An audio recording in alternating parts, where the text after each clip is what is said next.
Hello and good morning everyone. I welcome you all at Reverse News Analysis. Today is 14th January 2023 and we are going to discuss important news and articles from the Hindu newspaper.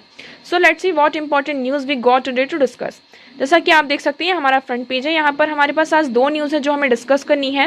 पहले hate speech के बारे में supreme Court ने क्या कहा है, क्या important points हमारे लिए निकल कर आते हैं, उसके बारे में हम यहाँ पर देखेंगे। जो भी इंपॉर्टेंट न्यूज़ है उन्हें हाईलाइट कर दिया गया है ताकि आपको आसानी हो न्यूज़ पढ़ने में या उनको समझने में। नेक्स्ट आता है यहाँ पर ओडिशा में ह्यूमन एलिफेंट कन्फ्लिक्ट चल रहा है। अब देखिए इसमें से क्या इंपॉर्टेंट पॉइंट है उसको हम यहीं पर डिस्कस कर लेते हैं। ओडिशा में ह्यूमन और एलिफेंट के बीच में कन्फ्लिक्ट चल रहा है। एलिफेंट जो है वो जो ह्यूमन जोन है जहाँ पर ह्यूमन रहते हैं, इंसान रहते हैं, वहाँ पर वो जा रहे हैं, जिसके कारण यहाँ पर बहुत सारे लोगों की जान जा रही है। अब यहाँ पर क्या हो रहा है, ओडिशा में दो एलिफेंट रिजर्व हैं। एक है संभालपुर एलिफेंट रिजर्व एंड दूसरा है महानदी एलिफेंट रिजर्व। ये दोनों रिजर्व हमारे लिए इंपॉर्टेंट हो जाते हैं, न्यूज़ में है तो आपसे प्रीलिम्स में ऐसे क्वेश्चन बन सकते हैं। तो ये दोनों जो रिजर्व हैं, Sambalpur elephant reserve and Mahanadi elephant reserve, तो हमें क्या ज़रूरत है, इनके बीच का जो कॉरिडोर है उसको स्ट्रेंथन करने की ज़रूरत है ताकि हमें इस तरीके की जो घटनाएं हैं वो देखने को ना मिले। आपको यहाँ पर एक पॉइंट और याद रखना है, ये दोनों जो एलिफेंट रिजर्व हैं यहाँ पर 75% जो एलिफेंट्स हैं वो रहते हैं, मतलब ये 75% एलिफेंट का क्या है, होम है। तो हमें ये इंश्योर करना होगा कि हमें इस तरह के कन्फ्लिक्ट्स देखने को ना मिले, इसलिए ये जो रिजर्व्स हैं इन्हें स्ट्रेंथन करने की ज़रूरत है। यहाँ पर PDF के लिए आप टेलीग्राम चैनल ज्वाइन कर सकते हैं जिसकी लिंक आपको डिस्क्रिप्शन बॉक्स में प्रोवाइडेड है। नेक्स्ट यहाँ पर ये बहुत ही अच्छी न्यूज़ है यहाँ पर कि जो केरला में एक डिस्ट्रिक्ट है कोलम डिस्ट्रिक्ट, यहाँ पे एक कैंपेन चलाया गया है जिसके थ्रू लोगों को 10 साल से ऊपर जितने भी लोग हैं वहाँ पर उनको अवेयर कराया जा रहा है, एजुकेट कराया जा रहा है कॉन्स्टिट्यूशन के बारे में। मतलब कि कॉन्स्टिट्यूशन के जो वेरियस एस्पेक्ट्स हैं, जो बेसिक फीचर्स हैं हमारे कॉन्स्टिट्यूशन में, हमारे जो राइट्स हैं, हमारी जो ड्यूटीज़ हैं, उनके बारे में क्या किया जा रहा है, लोगों को एजुकेट किया जा रहा है, लोगों को अवगत कराया जा रहा है, अवेयर कराया जा रहा है। तो देखिए बहुत अच्छा कदम उठाया गया है डिस्ट्रिक्ट के द्वारा, तो इसको आप कहीं भी अपनी आंसर राइटिंग में कोट कर सकते हैं। ओके, एडिटोरियल सेक्शन में हमारे पास 2-3 एडिटोरियल्स हैं जो हमें डिस्कस करने हैं। ओके, और उसके बाद यहाँ पे जितनी भी इंपॉर्टेंट न्यूज़ है यहाँ पे देखिए, Modi flags off world's longest river cruise from Varanasi to Dibrugarh. Okay, यहाँ पर एक क्रूज मिसाइल को यहाँ पे इनॉग्रेशन किया गया है। इस क्या इंपॉर्टेंट निकल कर आते हैं इसमें हम देखेंगे। ओके, हम अपने डिस्कशन की तरफ मूव करते हैं। तो देखिए हमारा पहला आर्टिकल है, हमारी पहली न्यूज़ है किसके बारे में, हेट स्पीच के बारे में। अब व्हाट इज़ हेट स्पीच, देखिए सुप्रीम कोर्ट ने अभी क्या कहा इसमें कि the bucks stop with government to end hate speech. Hate speech क्या होती है, हेट स्पीच होती है कि हम कोई ऐसी बात बोल रहे हैं, ऐसा काम, किसी भी ऐसी बात या ऐसा काम हम किसी पर्टिकुलर कम्युनिटी के बारे में बोल रहे हों, ठीक है, या कम्युनिटी के बारे में, किसी ग्रुप के बारे में, कास्ट के बारे में, रिलीजन के बारे में, जो उसको मतलब डायरेक्टली क्या कर रहा हो, टारगेट कर रहा हो, उसके अगेंस्ट क्या फैला रहा हो, एक नफरत भरी भावना फैला रहा हो, तो उसे हम कहते हैं हेट स्पीच। ओके, अब देखिए ना आर्टिकल 19(1)(a) है, वो हमें क्या प्रोवाइड करता है, freedom of speech and expression. ठीक है, इसके अंडर क्या है, हमें आज़ादी दी गई है किसकी, स्पीच की। हम कुछ अपनी जो बात है उसको सामने रख सकते हैं, अपनी भावनाओं को व्यक्त कर सकते हैं। ठीक है, तो इसमें बट कुछ रेस्ट्रिक्शन भी लगाए गए हैं ताकि हम इस आर्टिकल का, इस फ्रीडम का मिसयूज़ ना करें। बट हेट स्पीच के थ्रू क्या किया जा रहा है, इस आर्टिकल का मिसयूज़ किया जा रहा है।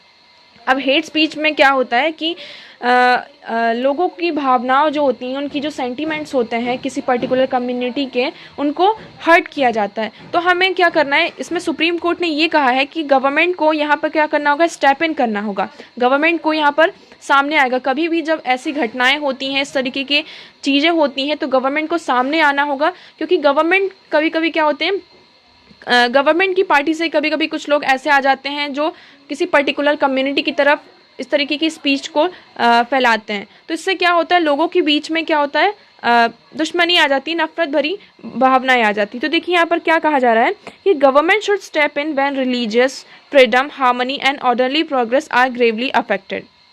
तो यहाँ पर सुप्रीम कोर्ट ने ये कहा है कि गवर्नमेंट कभी भी इस तरीके की जब चीज़ें होती हैं, जब हमारा रिलीजन अफेक्ट होता है, हार्मनी, इस तरीके की जब कभी चीज़ें होती हैं, तो गवर्नमेंट को यहाँ पे क्या करना चाहिए, स्टेप इन करना चाहिए।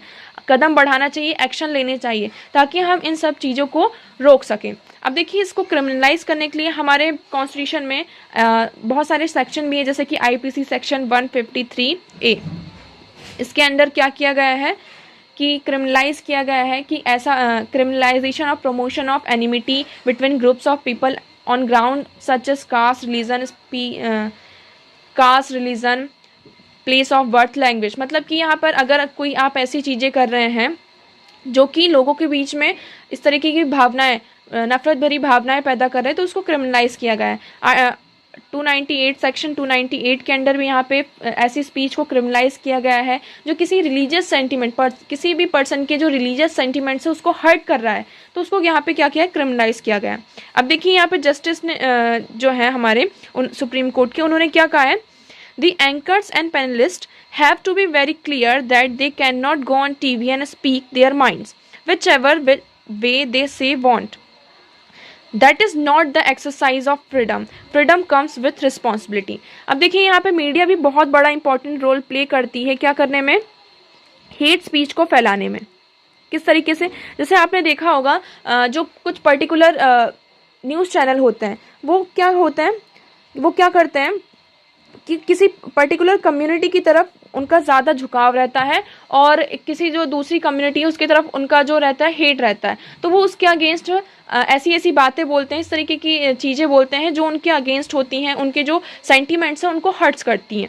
तो इसमें इन्होंने ये कहा है कि जो टीवी एंकर्स हैं, मेनली इसमें मीडिया को ही फोकस किया गया है कि जैसे टीवी एंकर्स हैं और जितनी भी सारी एंकर हैं, न्यूज़ चैनल्स हैं, तो उनको यहाँ पर ये ध्यान रखना चाहिए कि जब भी वो कुछ बोलते हैं टीवी में या फिर किसी न्यूज़ चैनल के सामने जाकर कभी भी कुछ बोलते हैं, तो उनको ये बिना सोचे समझे कुछ नहीं बोल देना चाहिए। जो भी उनके माइंड में है, उन्हें, हाँ हमें पता है कि उन्हें आज़ादी दी गई है, उन्हें फ्रीडम है कि वो कुछ भी बोल सकते हैं, कुछ भी, लेकिन उनके माइंड में जो आ रहा है उन्हें वैसा नहीं बोलना चाहिए। जैसे कि आपके पास यहाँ पर फ्रीडम है, freedom of speech and expression का, ऐसे ही यहाँ पर जो सेकंड पर्सन है उसके पास भी यहाँ पर दूसरे राइट्स हैं कि उनके जो सेंटीमेंट्स है वो हर्ट्स ना हो, उनके रिलीजियस सेंटीमेंट्स ना हर्ट हों। ठीक है, तो यहाँ पे हमें क्या करना है, फ्रीडम तो हमें दी गई है, बट फ्रीडम किससे आती है, एक रिस्पॉन्सिबिलिटी के साथ आती है। तो आपको यहाँ पर क्या करना है, उसको इंश्योर करना है कि आप अपने फ्रीडम को अपने फ्रीडम के चलते दूसरों की जो फ्रीडम्स हैं, दूसरों की जो सेंटीमेंट्स है वो हर्ट्स ना हो। Supreme Court on Friday said bucks ultimately stops with government to clamp down on hate speech and hate crime as they are offence comment on society. अब देखिए, इसमें ये कहा जा रहा है, सुप्रीम कोर्ट ने ये कहा है कि इस तरीके की चीज़ों को क्या करना है, गवर्नमेंट को यहाँ पे फोकस करना होगा, गवर्नमेंट को यहाँ पर उतरना होगा, आगे आना होगा, ताकि वो इस तरीके की चीज़ों को, जो हेट क्राइम्स हैं और हेट स्पीच है, उसको क्या कर सके, रोक सके। We require a free and balance media. हमें ज़रूरत है किसकी, फ्री एंड बैलेंस मीडिया की। हमें ऐसा नहीं चाहिए कि, ऐसा मीडिया नहीं चाहिए कि जो सिर्फ एक ही पर्टिकुलर कास्ट या कम्युनिटी की तरफ उसका झुकाव हो और वो उसी के बारे में क्या करें, अच्छी अच्छी बातें बोले, और जो दूसरी कम्युनिटीज़ हैं, जो भी माइनॉरिटीज़ कम्युनिटीज़ हैं, दूसरी अदर कम्युनिटीज़ हैं जिससे वो हेट करते हैं, उसके बारे में वो बुरी बुरी चीज़ें बोलें या बुरी बातें फैलाएं। ठीक है, तो हमें क्या करना होगा, यहाँ पर ये इंश्योर करना होगा कि जो हमारी मीडिया हो कैसी हो, फ्री और बैलेंस्ड हो। तो ये पूरा आर्टिकल था, आपको आई होप समझ में आया होगा। हम नेक्स्ट न्यूज़ की तरफ मूव करते हैं। यहाँ पे क्या बताया जा रहा है, कैपिटल स्पेंडिंग के बारे में बताया जा रहा है, गवर्नमेंट कैपिटल स्पेंडिंग। इसको आप जीएस पेपर 3 से अपने कनेक्ट कर सकते हैं। अब यहाँ पर क्या हो रहा है कि rise in government's capital spending pushes up investment up to 53%।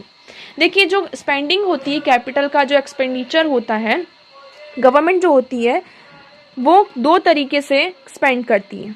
ठीक है, कैसा, एक होता है हमारा रेवेन्यू एक्सपेंडिचर और दूसरा होता है हमारा कैपिटल एक्सपेंडिचर। ठीक है, अब रेवेन्यू एक्सपेंडिचर क्या होता है, इसमें मेनली हम किस पे फोकस कर रहे हैं, हम सैलरी पे, अलाउंसेस पे, ठीक है, सब्सिडीज पे। तो जब इस तरीके के हम एक्सपेंडिचर करते हैं तो उसे हम कहते हैं रेवेन्यू एक्सपेंडिचर। और कैपिटल एक्सपेंडिचर क्या होता है, जैसे कि हम एक्सपेंड कर रहे हैं कहाँ, रेलवे बनाने में, रोड बनाने में, हॉस्पिटल बनाने में, कोई बिल्डिंग बनाने में। ठीक है, तो जब हम इस तरीके की एक्सपेंडिचर करते हैं तो उसे हम कहते हैं क्या, कैपिटल एक्सपेंडिचर। तो इसमें ये बताया जा रहा है कि 2022 में जो कैपिटल इन्वेस्टमेंट है, कैपिटल एक्सपेंडिचर है, उसमें हमें क्या देखने को मिल रहा है, राइज देखने को मिल रहा है। अब देखिए इसमें एक चीज़ और आ जाती है आपकी, क्राउड इन इफेक्ट। क्या इसमें दिया गया है क्राउड इन इफेक्ट। अभी क्राउड इन इफेक्ट क्या होता है आपको यहाँ पे समझने की जरूरत है। क्राउड इन इफेक्ट मतलब कि जैसे कि फॉर एग्जांपल गवर्नमेंट किसी सेक्टर में क्या कर रही हो, कोई ऐसा सेक्टर है गवर्नमेंट वहाँ पे क्या कर रही है, इन्वेस्टमेंट कर रही हो, ठीक है। तो इससे क्या होगा, उसको देखते देखते जब गवर्नमेंट स्पेंड कर रही होगी तो प्राइवेट जो पार्टी होगी वो भी क्या देखेगी कि अरे गवर्नमेंट स्पेंड कर रही है तो मतलब इसमें कुछ अच्छा ही होगा, ठीक है। तो जो प्राइवेट एंटिटी होती है वो भी क्या करने लगती है, इसमें स्पेंड करने लगती है। तो इससे क्या होता है, गवर्नमेंट को देखकर दूसरे लोग जो होते हैं, जो प्राइवेट एंटिटी होती है वो क्या होती है, अट्रैक्ट होती है ना। उनका एक कॉन्फिडेंस बिल्ड होता है कि गवर्नमेंट जो इसमें स्पेंड कर रही है तो इसमें हमें कोई नुकसान नहीं होगा। तो इस चीज़ को हम क्या कहते हैं, क्राउड इन इफेक्ट। आपको यहाँ पे याद रखना है, आपसे इसमें प्रीलिम बेस्ड क्वेश्चन ही आएंगे कि इसमें हमें मेनली किसके बारे में पता होना चाहिए, रेवेन्यू एक्सपेंडिचर और कैपिटल एक्सपेंडिचर के बारे में। रेवेन्यू एक्सपेंडिचर में क्या होता है, सैलरी एंड अलाउंसेस वगैरह जिसपे गवर्नमेंट एक्सपेंड करती है। कैपिटल में जैसे कि हम रोड बना रहे हैं, रेलवे बना रहे हैं, हॉस्पिटल्स बना रहे हैं, ठीक है। तो इस तरीके के जब एक्सपेंडिचर्स हैं उसमें हमें क्या देखने को मिला है, राइज देखने को मिला है। तो जिससे कि इसके कारण जो हमारा जो इन्वेस्टमेंट है उसमें कितना पुश देखने को मिला है, 53% देखने को मिला है। तो ये हमारी पूरी न्यूज़ थी, आपको आई होप समझ में आई होगी। हम नेक्स्ट मूव करते हैं, डिक्लाइन इन विजिटिंग बर्ड्स। यहाँ पे क्या हो रहा है, जो हमारी विजिटिंग बर्ड्स होती है, मेनली यहाँ पे डक स्पीशीज़ की बात की जा रही है। जो डक की स्पीशीज़ हैं उनमें क्या हो रहा है, जो ये माइग्रेटरी बर्ड्स होती हैं इनमें हमें डिक्लाइन देखने को मिल रहा है। तो अब इसके रीज़न क्या हो सकते हैं, बहुत सारे रीजन्स होते हैं, जैसे कि सबसे बड़ा रीज़न तो हमारा क्या है, क्लाइमेट चेंज इम्पैक्ट। तो इसके कारण हमें क्या देखने को मिल रहा है कि जो इस तरीके की विजिटिंग स्पीशीज़ हैं उनमें हमें डिक्लाइन देखने को मिल रहा है। तो ये हमारे लिए चिंता की बात है। ओके, नेक्स्ट हम मूव करते हैं यहाँ पर एडिटोरियल की तरफ। इसमें क्या है, presidential address to both houses. अभी ये देखिए हमारे जीएस पेपर 2 के लिए इम्पॉर्टेंट आर्टिकल है, more than just an address. अब इसमें जैसे कि अभी बहुत 2-3 दिनों से ये बहुत न्यूज़ चल रही है, जिसमें तमिलनाडु में क्या हुआ था कि गवर्नर जो थे, जब सीएम गवर्नर ने अपनी स्पीच के कुछ पार्ट जो थे उनको स्किप कर दिए थे और अपने तरीके से उन्होंने स्पीच दी थी। अब देखिए यहाँ पर जो आर्टिकल 87 है वो क्या कहता है कि the president to make a special address to both House of Parliament assemble on the commencement of the first session of each year। यहाँ पर प्रेसिडेंट को ये प्रेसिडेंट की ये ड्यूटी एक तरीके से कह सकते हैं, प्रेसिडेंट के ऊपर ये बाइंडिंग है कि प्रेसिडेंट हर साल का जो फर्स्ट सेशन होता है हमारा, मतलब कि हर साल का जो हमारा पहला सेशन होता है उसमें प्रेसिडेंट हो या फिर गवर्नर हो। आर्टिकल 87 प्रेसिडेंट के लिए है और आर्टिकल 176 आपको यहाँ पे याद रखना है, आर्टिकल 176 इज फॉर गवर्नर। देखिए यहाँ पे दिया गया है, article 176 requires the governor to make special address at the first session of each year of every legislative assembly. तो जब हमारा लेजिस्लेटिव असेंबली का या फिर पार्लियामेंट का जब भी फर्स्ट सेशन होता है तो यहाँ पे प्रेसिडेंट एंड गवर्नर जो होते हैं वो क्या करते हैं, स्पेशल एड्रेस देते हैं, स्पीच देते हैं। और ये जो स्पीच होती है वो किसके द्वारा प्रिपेयर की जाती है, ये सीएमओ के द्वारा, जो काउंसिल ऑफ मिनिस्टर्स होते हैं और जो सीएम होते हैं उनके द्वारा स्पीच दी जाती है। तो प्रेसिडेंट और गवर्नमेंट के ऊपर ये बाइंडिंग होता है कि उनको उसमें जो जो लिखा हुआ है आपको वही सारी चीज़ें बोलनी है।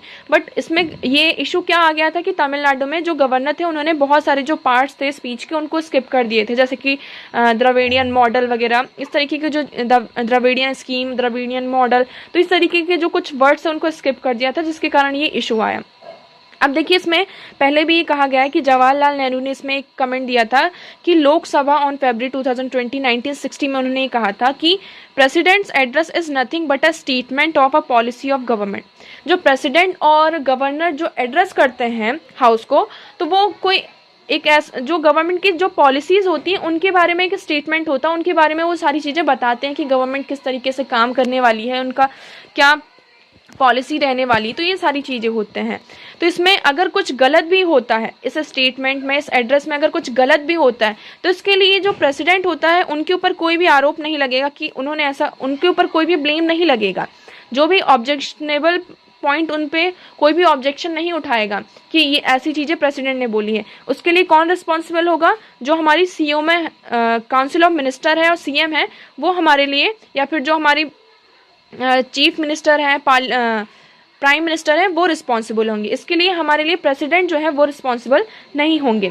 तो इसमें ये बताया जा रहा है, अब इसी के बीच में एक कन्फ्लिक्ट पैदा हो रहा है। आप देख सकते हैं, इसमें पॉइंट समझने की कोशिश कीजिए।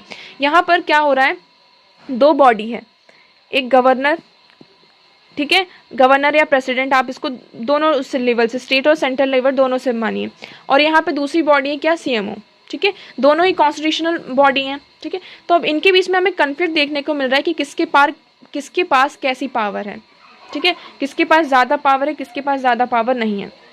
अब देखिए सुप्रीम कोर्ट ने भी, मतलब जो हमारी वेरियस कोर्ट्स हैं, high court and supreme court, उन्होंने बहुत सारे केसेस में, जैसे कि यहाँ पे देखिए Calcutta High Court while interpreting this article in Syed Abdul Mansoor Habibullah the speaker versus the speaker West Bengal legislative assembly 1996 held the special address is not an ideal or ceremonial formality. उन्होंने कहा कि ये जो एड्रेस होता है ये क्या है, एक सेरेमोनियल फॉर्मेलिटी है सिर्फ आपकी, ठीक है ना।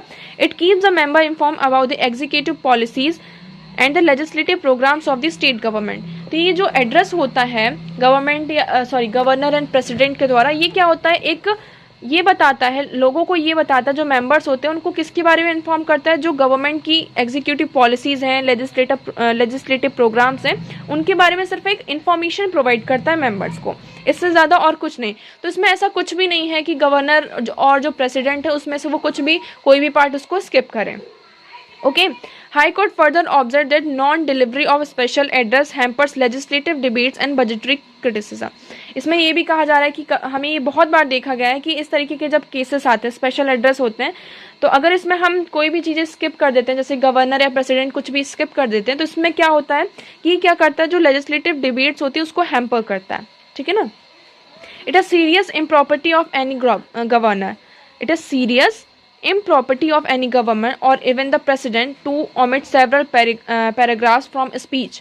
इसमें ये कहा जा रहा है कि गवर्नमेंट जो स्पीच बनाती है उसमें से ये प्रेसिडेंट के लिए या फिर गवर्नर के लिए क्या होता है, इनअप्रोप्रिएट होता है, उन्हें ऐसा नहीं करना चाहिए।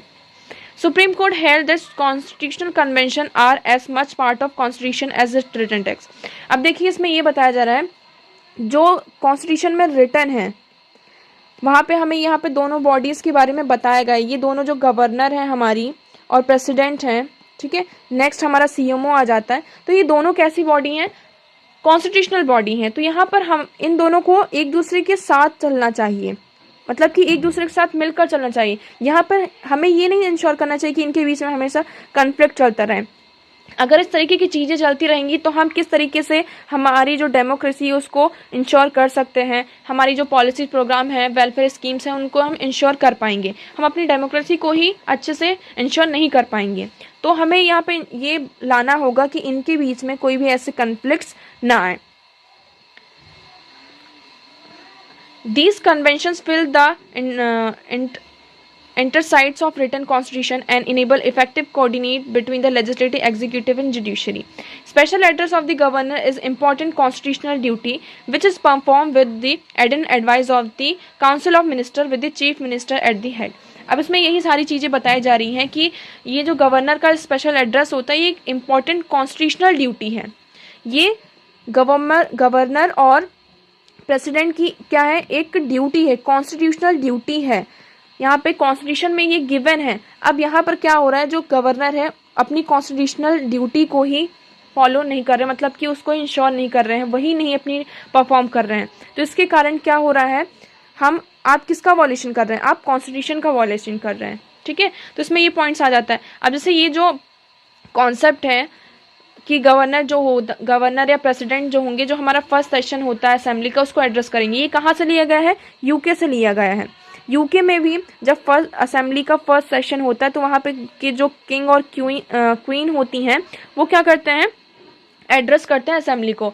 और वो जो एड्रेस होता है, जो स्पीच होती है, वो किसके द्वारा प्रिपेयर की जाती है, जो वहाँ की असेंबली होती है उसके द्वारा प्रिपेयर की जाती है। अब उस स्पीच में ना तो वो कुछ एक्स्ट्रा ऐड करते हैं, ना ही कुछ उसमें से एक्सक्लूड करते हैं। उसमें जैसा दिया होता है उन्हें वैसा ही होता है। तो आज तक हमें ऐसे कभी केसेस नहीं दिखे, ना तो यूके में ना ही इंडिया में। ये पहली बार ऐसा हमें देखने को ऐसा मिल रहा है। तमिलनाडु में ये केस आया है जहाँ पर हमें ऐसा केस देखने को मिल रहा है। यहाँ पे कुछ फैक्ट्स हैं जिसके बारे में आप देख सकते हैं। India does not have any fixed parliamentary calendar. India के पास ऐसा कोई भी फिक्स पार्लियामेंट्री कैलेंडर नहीं है कि मतलब कि कब सेशन होने हैं कब सेशन नहीं होने। बस वहाँ पे इतना प्रोवाइडेड है कि पार्लियामेंट को साल में 3 बार मिलना होगा। आप कभी भी मिलिए, बट आपको साल में कितने बार? 3 बार मिलना होगा। 3 सेशंस आपके होंगे। President summons each house of parliament from time to time. यहाँ पे प्रेसिडेंट क्या करता है? टाइम टू टाइम जो भी हाउस है उनको समन करता है। और यहाँ पे ये हमें इंश्योर करना होगा कि जो पार्लियामेंट के सेशंस हैं उनमें 6 महीने से ज़्यादा का गैप ना हो। ओके, तो ये कुछ प्रीलिम बेस्ड फैक्ट्स है, आप इनको यहाँ पर याद कर सकते हैं। नेक्स्ट हम मूव करते हैं रेगुलेट डीप फ्लेक्स। अब व्हाट इज डीप फ्लेक्स? पहला क्वेश्चन आता है कि डीप फेक्स होते क्या हैं? सॉरी, डीप फेक्स होते हैं मतलब कि हम क्या कर रहे हैं, आर्टिफिशियल इंटेलिजेंस के बारे में मशीन लर्निंग के थ्रू क्या करते हैं, हम कुछ ऐसी चीज़ें लेकर आते हैं जो एग्जिस्ट ही नहीं करती। मान लीजिए कोई फ़ोटो है, किसी की हमने ऐसी फ़ोटो बना दी, कोई ऐसा वीडियो बना दिया, या फिर कोई फ़ोटो बना दी, कोई वीडियो बना दिया, कोई ऑडियो लेकर आ गए, मतलब कि वो एग्जिस्ट नहीं करते थे लेकिन हमने उसको क्या कर दिया, फेक तरीके से उसको बना दिया। तो उसको क्या कहते हैं? हम डीप फेक्स कहते हैं। ठीक है ना? तो ऐसे इसमें क्या हो रहा है, currently there are few provisions in Indian law that can be potentially invoked to deal with the malicious use of deepfakes। अभी जो deepfakes का बहुत ही गलत तरीके से यहाँ पर यूज़ हो रहा है।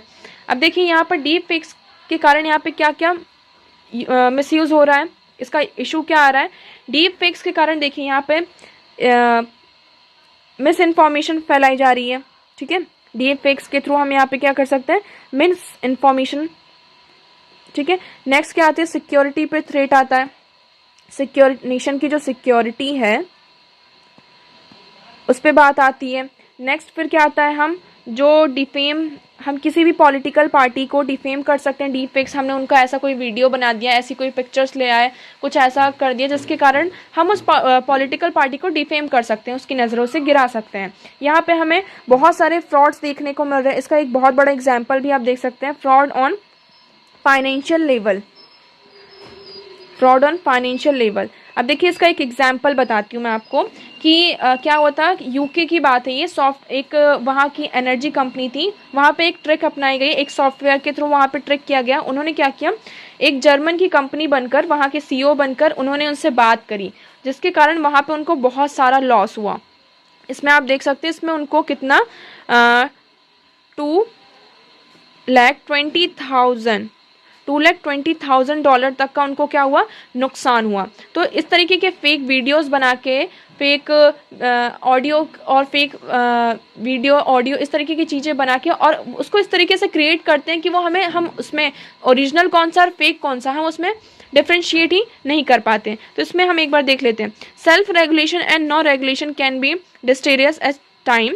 This lesson is particularly relevant in context of artificial intelligence.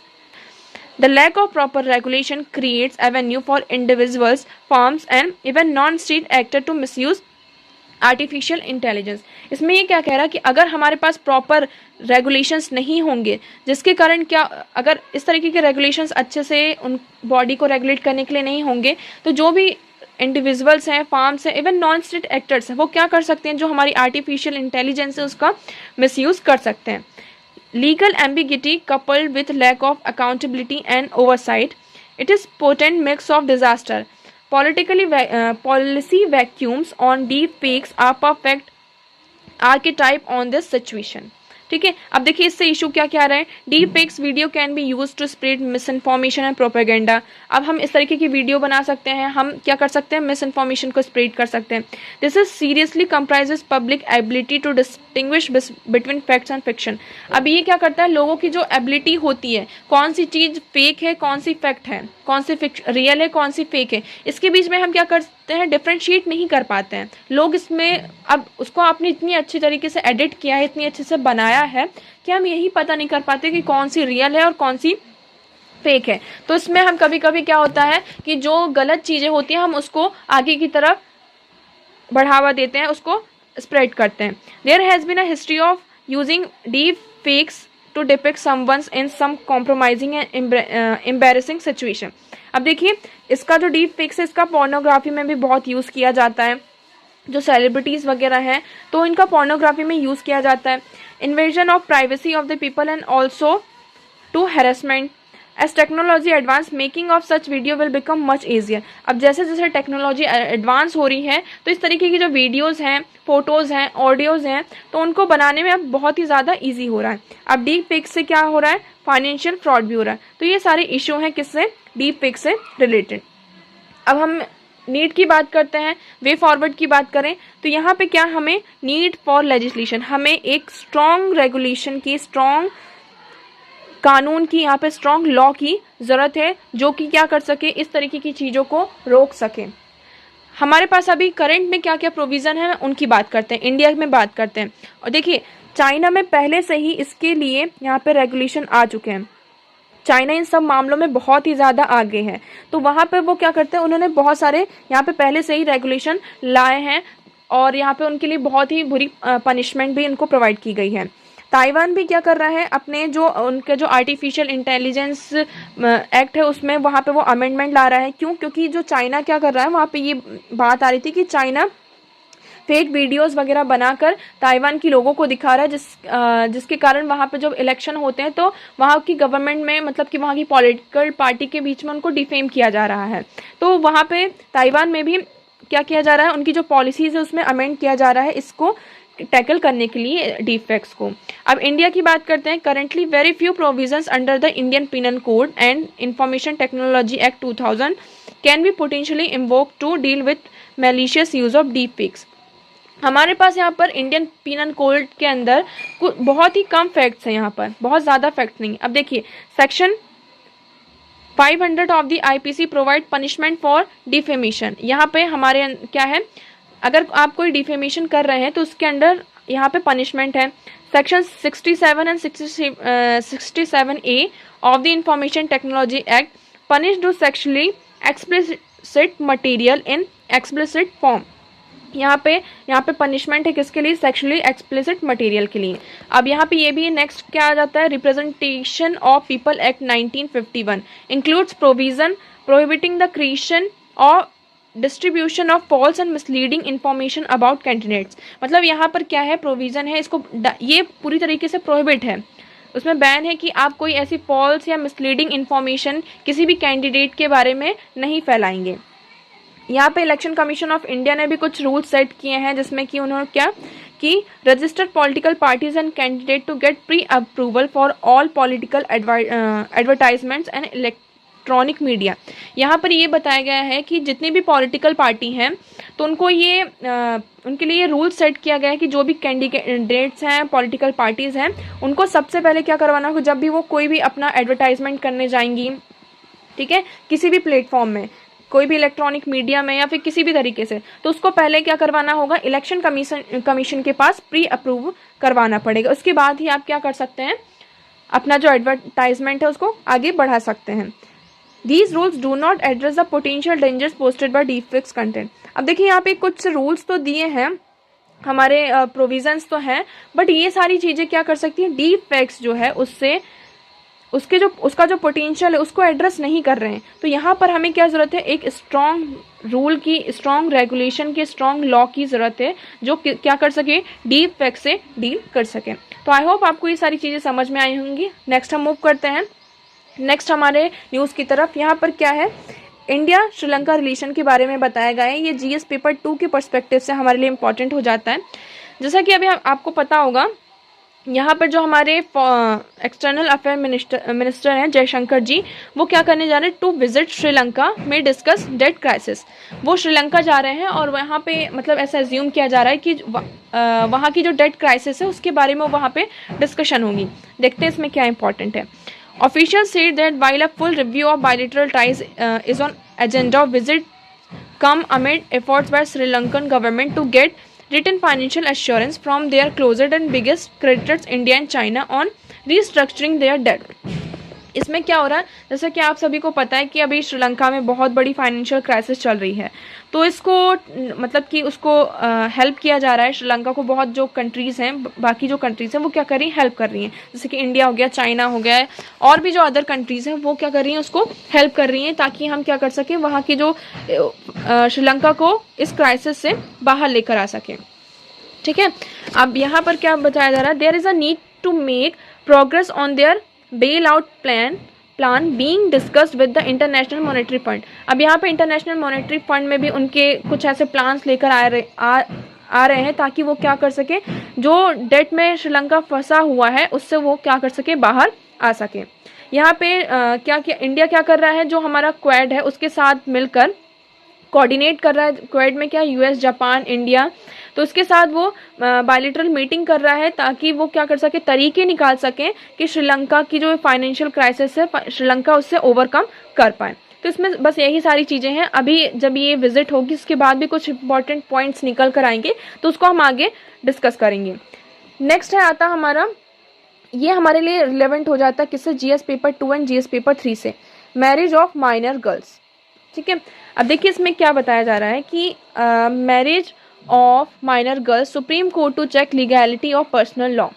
यहाँ पे हमारे दो तरीके के लॉ होते हैं, एक होता है हमारा कॉन्स्टिट्यूशन लॉ, ठीक है, कॉन्स्टिट्यूशनल लॉ, और दूसरा होता है हमारा पर्सनल लॉ।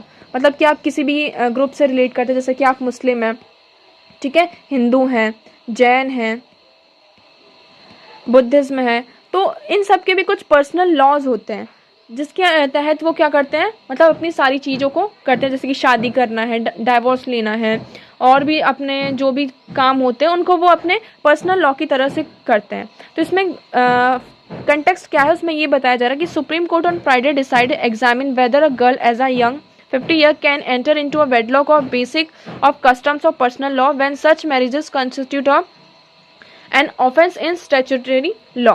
इसमें देखिए पंजाब और हरियाणा का रिसेंट ऑर्डर आया था, recent order of Punjab and Haryana High Court that girl on attending puberty the age of 15 above could be married on the basis of Muslim personal law. यहाँ पे पंजाब और हरियाणा की जो कोर्ट है वहाँ पर एक ये क्या आया था, ऑर्डर आया था कि अगर लड़की 15 साल की हो गई है, ठीक है, और अगर वो मुस्लिम कम्युनिटी से बिलोंग करती है, तो उनके उसमें लॉ में क्या है कि अगर कोई भी मुस्लिम का ये पर्सनल लॉ है कि लड़की अगर 15 साल की हो गई है और वो पुबर्टी की एज को उसने अटेन कर लिया है, तो वहाँ पे उसकी शादी का प्रोविज़न है कि हाँ आप उसकी क्या कर सकते हैं, शादी कर सकते हैं। ठीक है, बट ये हमारा जो कॉन्स्टिट्यूशन का लॉ है, जो हमारा स्टैट्यूटरी लॉ है, उसको क्या करता है, उसको वॉयलेट कर रहा है। हमारे कॉन्स्टिट्यूशन में क्या है कि जब एज कितनी हो जाएगी, 18 ईयर हो जाएगी, उसके बाद ही क्या होगी, किसी भी लड़की की शादी होगी। बट यहाँ पे क्या है, जो उनका पर्सनल लॉ है, मुस्लिम लॉ है, तो यहाँ पे उसमें ये है कि अगर लड़की 15 साल की हो जाती है तो आप उसकी शादी कर सकते हैं, तो ये उनके लॉ के अकॉर्डिंग है। तो इसमें यहाँ पे ये इसके बीच में पिटिशन फाइल की गई है,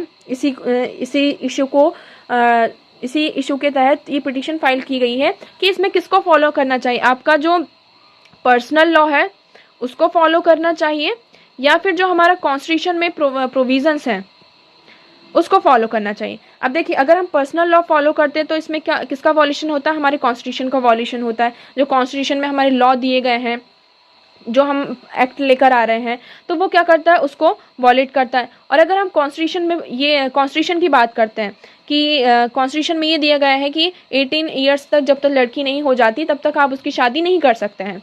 तो यहाँ पर क्या है, फिर यहाँ पर मुद्दा आ जाएगा कि किसका, फंडामेंटल राइट्स का, कि हमें फ्रीडम है, फ्रीडम ऑफ रिलीजन का, कि मतलब हम हमारे रिलीजन का क्या कर सकते हैं, हमें फ्रीडम है, उसमें जो भी जिस तरीके की चीज़ें हैं उसको प्रोफेस कर सकते हैं। ठीक है, तो इसका वॉल्यूशन होगा, फिर से ये जाएंगे। तो यहाँ पे ज़रूरत क्या है, आप देखिए इशू को समझने की कोशिश कीजिए। यहाँ पे मुद्दा क्या आ रहा है कि अगर हम पर्सनल लॉ फॉलो करते हैं तो हमारा कॉन्स्टिट्यूशन की जो प्रोविजंस है वो यहाँ पे वॉलेट होते हैं, और अगर हम यहाँ पे कॉन्स्टिट्यूशन लॉ फॉलो करते हैं तो यहाँ पे फिर लोगों के जो फ्रीडम्स होते हैं, फ्रीडम राइट्स होते हैं, उसको वो वॉलेट करता है। तो इसको यहाँ पे यही इसके बीच में इशू चल रहा है कि हम किसको फॉलो करें, पर्सनल लॉ को या जो हमारा कॉन्स्टिट्यूशन लॉ है उसको फॉलो करें। अब देखिए इसमें रिसेंट ये भी प्रोविजन, जैसे केरला हाई कोर्ट है recently observe provisions of POCSO would apply if the bride और ग्रूम वॉज माइनर। अब देखिए इसमें केरला हाईकोर्ट ने भी ये ऑब्जर्व किया है कि अगर हम पर्सनल लॉ को फॉलो करके लोगों की शादी करवाते हैं कुछ भी, तो यहाँ पे वो किसको भी जो पॉस्को के हमारे प्रोविजंस हैं उसको भी क्या करता है, वॉयलेट करता है। ठीक है, नेक्स्ट क्या आ जाता है हमारा provision of child marriage amendment bill 2021 आया था। इसमें भी कुछ अमेंडमेंट किए गए थे। कब? Prohibition of child marriage act 2006 में, to increase the minimum age of women from 18 to 21। अब देखिए ये एक अमेंडमेंट बिल आया, आप सभी को भी पता होगा, अभी ये पास नहीं हुआ है, कि जो इसमें बात की जा रही है कि जो विमेन है उनकी जो एज है मैरिज की उसको 18 से कितनी कर देनी है, 21। बॉयज़ की कितनी है, बॉयज़ की है 21, मतलब कि आदमियों की जो एज है मैरिज की वो 21 है, और अभी के टाइम पर जो विमेन है उनकी जो एज है वो कितनी, 18। तो यहाँ पे ये कहा जा रहा है कि जो विमेन की भी एज है वो कितनी होनी चाहिए, 21 होनी चाहिए। यहाँ पे अभी इक्वालिटी वाला कॉन्सेप्ट आ रहा है कि यहाँ पे ये जो पैट्रियार्कल माइंडसेट है उसको आपको दूर रखना है और यहाँ पर इक्वालिटी प्रोवाइड करना है, इसलिए ये प्रोविज़न आया है। या तो फिर आप लड़कों की भी जो एज है उसको 18 कर दो, या फिर लड़कियों की एज 21 कर दो। तो यहाँ पे इक्वालिटी का कॉन्सेप्ट आ रहा है कि हमें क्या करना है, यहाँ पे इक्वालिटी को प्रमोट करना है। अब देखिए अगर हम हमारा पर्सनल लॉ, जो हमारा रिलीजियस लॉ है, पर्सनल लॉ है, इसको फॉलो करने लगते हैं, तो हमारा जो कॉन्स्टिट्यूशनल लॉ है, जो हमारे एक्ट्स है, प्रोविजंस है, उसको वो क्या करता है, वॉलेट करता है। ठीक है, तो यहाँ पे फिर बात आता जाती है किसकी, हम क्या लेकर आए, यूनिफॉर्म सिविल कोड लेकर आए। ठीक है, ताकि सभी के लिए कैसा हो, एक जैसा लॉ हो, सेम लॉ हो। ठीक है, तो इसमें बस इसी के बारे में बताया जा रहा है। यहाँ पे पिटीशन फाइल की गई कि हमें सुप्रीम कोर्ट ने डिसाइड किया है कि किसको ज़्यादा प्रेफरेंस देनी चाहिए, पर्सनल लॉ को या फिर जो हमारे स्टैट्यूटरी लॉ है, हमारे जो कॉन्स्टिट्यूशन में हमारे प्रोविजंस दिए गए, हमारे कॉन्स्टिट्यूशन में रिटर्न है, उसको ज़्यादा अहमियत देनी चाहिए। तो ये पूरा आर्टिकल आई होप आपको समझ में आया होगा। हम नेक्स्ट मूव करते हैं हमारी नेक्स्ट न्यूज़ की तरफ। यहाँ पे क्या है, रशिया कैप्चर सोलिडर। इसमें एक क्लेम किया जा रहा है रशिया के द्वारा कि उन्होंने यूक्रेन में एक प्लेस है सोलिडर, उन्होंने उसको क्या कर लिया, कैप्चर कर लिया। बट यहाँ पे यूक्रेन क्या कर रहा है, उसको डिनाई कर रहा है। ये जीएस पेपर 3 के लिए रिलेवेंट हो जाता है। देखिए इसमें पोजीशन हम देख लेते हैं कहाँ पर है। ये देखिए यहाँ पर, ये रहा हमारा सोलिडर। तो यूक्रेन, यहाँ पे यूक्रेन और रशिया वॉर चल रहा है, तो इसमें यही बताया जा रहा है कि ये कि रशिया ये क्लेम कर रही कि उन्होंने सोलिडर पर क्या कर लिया है, क्लेम कर लिया है, वहाँ पे कैप्चर कर लिया उसको। बट यूक्रेन जो है उसको डिनाई कर रहा है कि नहीं, ऐसा कुछ भी नहीं हुआ। नेक्स्ट हम मूव करते हैं। देखिए India trade deficit with China, ये हमारे लिए जीएस पेपर 2 के लिए इंपॉर्टेंट हो जाता है। India trade deficit with China races beyond 100 billion. अब देखिए इसमें क्या हो रहा है, ट्रेड इम्बैलेंस हो रहा है। ट्रेड इम्बैलेंस क्या होता है, पहले हम इसके बारे में बात करते हैं। ट्रेड इम्बैलेंस होता है जब हमारा एक्सपोर्ट कम होता है और इंपोर्ट जो होता है वो क्या होता है, ज़्यादा होता है, इंक्रीज हो जाता है। तब क्या होता है, यहाँ पे हमारा ट्रेड इम्बैलेंस हो रहा है। अब इस टाइम पे क्या हो रहा है, चाइना से हम क्या कर रहे हैं, इंपोर्ट ज़्यादा कर रहे हैं चीज़ें, ठीक है, और एक्सपोर्ट क्या कर रहे हैं, हमारा एक्सपोर्ट जो हो रहा है वो कम हो रहा है। इंपोर्ट हमारा बढ़ रहा है और एक्सपोर्ट कम हो रहा है। तो देखिए इसमें यही बताया गया है, Chinese customs data on February showed bilateral trade had climbed 8.4% last year to 135.98 billion dollar. तो इसमें उन्होंने क्या बताया कि जो पहले हमारा कितना 135.98 बिलियन डॉलर जो हमारा ट्रेड था, वो उसमें हमें कितना 8.4% ज़्यादा इंक्रीज देखने को मिल रहा है। India import accounted for 118.4 billion. India ने चाइना से कितना इंपोर्ट कर लिया है, कितना 118.5 billion in two way trade. और यहाँ पे जो हमारा प्रीवियस का था इंपोर्ट वो कितना था, 97.5 बिलियन डॉलर था। तो मतलब यहाँ पर हमें यही देखने को मिल रहा है कि हम ज़्यादा से ज़्यादा इंपोर्ट कर रहे हैं और एक्सपोर्ट कम कर रहे हैं। अब देखिए हम इंडिया जो है, इंडिया और चाइना, इन दोनों के जो ट्रेड है, हम इसको बहुत मतलब आसानी से तो ख़त्म नहीं कर सकते कि अब ऐसी बात हो जाती कि नहीं आप ये जो ट्रेड है उसको जल्दी से ख़त्म करिए। हमें चाइना के साथ हम ट्रेड क्यों कर रहे हैं, क्योंकि हमारे उसके साथ इतने सारे कॉन्फ्लिक्ट्स हैं, इतनी तरीके से वो हमें हार्म करने की कर रहा है। तो देखिए इस तरीके की चीज़ें ना एक साल में या फिर एक दिन में, रातों रात इसको हम ख़त्म नहीं कर सकते, इसमें वक्त लगता है। अब जैसे बात आती है फार्मास्यूटिकल कंपनी की, तो उसमें से हम बहुत सारी जो मेडिसिन होते हैं, ऐसे जो इक्विपमेंट्स होते हैं, हम कहाँ चाइना से परचेज करते हैं। अब इनको डेवलप करने में हम रातों रात तो उस चीज़ को डेवलप नहीं कर सकते, उसमें वक्त लगता है, टाइम लगता है उस चीज़ को प्रोग्रेस करने में, तो इसके लिए टाइम लगेगा। बट हमें यहाँ पे इंश्योर करना होगा कि हम पूरी तरीके से चाइना की तरफ डिपेंड ना हो जाएं, ठीक है। तो India's 2022 import from neighbours rise 21%, but export to China contract 17.5 billion. China's total foreign trade of the year surged to record high, increasing by 7.7 to 6.25 trillion, data show. यहाँ पे डेटा बताया जा रहा है कि हमारा जो चाइना के साथ ट्रेड हो रहा है, जो एक्सपोर्ट हो रहा है वो कम हो रहा है, और जो इंपोर्ट हो रहा है वो बहुत ज़्यादा हो रहा है। हम बहुत सारी चीज़ें जो है चाइना के साथ इंपोर्ट कर रहे हैं। तो यहाँ पे बताया गया है, देखिए, बट एक्सपोर्ट टू चाइना, हमारा जो एक्सपोर्ट है वो कितना कम हो गया है, 17.5 बिलियन हो गया। और जो राइज हुआ है इंपोर्ट में वो कितना हुआ, 21% राइज हुआ है। आपको यहाँ पे ये फैक्ट्स याद रखने हैं, राइज कितना हुआ है 21%, और यहाँ पे चाइना एक्सपोर्ट में कितना कम हुआ है, 17.5 बिलियन का यहाँ पे हमें एक्सपोर्ट में कमी देखने को मिल रही है। तो ये उनका डेटा बता रहा है। अब देखिए, अगर इस तरीके की चीज़ें होंगी तो क्या होगा, हमारे पास डॉलर कम आएगा। अगर हम एक्सपोर्ट कम करेंगे तो हमारे पास डॉलर कम आएगा, डॉलर कम आएगा तो जो हमारी करेंसी की वैल्यू है वो क्या होगी, डिवैल्यूएट होगी। तो देखिए, हमें इसके लिए लॉन्ग टर्म में सोचना पड़ेगा, हम एक ही दिन में इस तरीके की चीज़ें नहीं कर सकते। तो हमें यहाँ पे इंश्योर करना होगा कि जो हमारा एक्सपोर्ट हो और जो हमारा इम्पोर्ट हो वो क्या रहे, बैलेंस्ड वे में रहे, ठीक है। मतलब ना तो ज़्यादा हो ना ही कम है, जिससे कि हम यहाँ पे एक अच्छी इकोनॉमिक ग्रोथ को इंश्योर कर सकें। So that's for all today. Thank you so much for discussion. I hope आपको सारी चीज़ें क्लियर हो गई होंगी। पीडीएफ के लिए आप टेलीग्राम चैनल ज्वाइन कर सकते हैं, जिसकी डिस्क्रिप्शन बॉक्स में आपको लिंक प्रोवाइडेड है। So that's for all today. Thank you so much for discussion.